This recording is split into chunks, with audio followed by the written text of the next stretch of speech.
This is the prep packet video for Unit 4, Chapter 9.4, and we'll be looking at objective number 1, where we multiply using higher roots.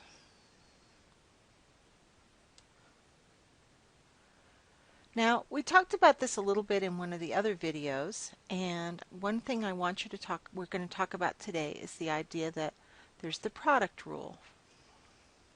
And that says if the indexes are the same,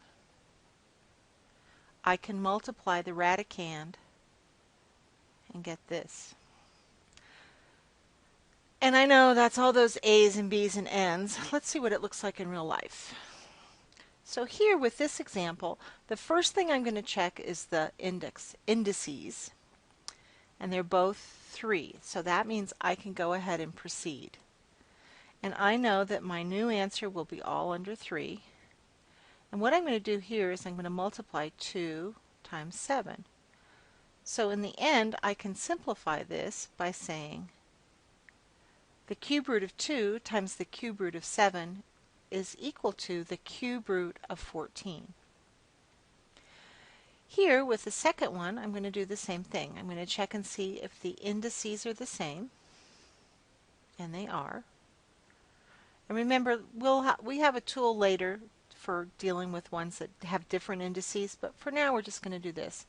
So I can look at this, and I know that my simplified result will be under 4, and it's t times 10, or the final simplified version would be 10t. So let's take a look at a couple of other ones, and those are the examples in your book. Oops. So here I have the 4th root of 3 times the 4th root of 8, and again I'm going to look for my indices and they do match. So I can go ahead and just say 4 here, and 3 times 8 is 24. Since I'm dealing with numbers though, am I done? Probably not. Because I bet that there's something in there that might be the 4th root, but I'm not sure, so let me check. So let's see, that would be 8 times 3. 8 is the 3rd root.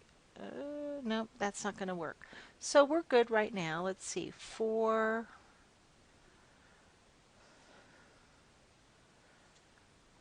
And if I wanted to, I could look at a chart to see what I could find out if there was anything in here.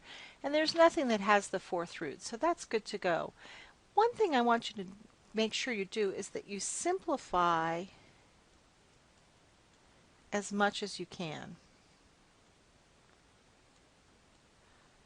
Let's see if we can do any better on this other one. Here, check the indices, and they are the same.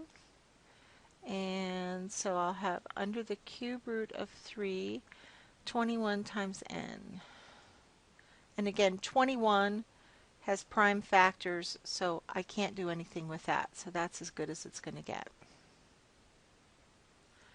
Now, this is pretty basic and builds a lot on stuff we've already done.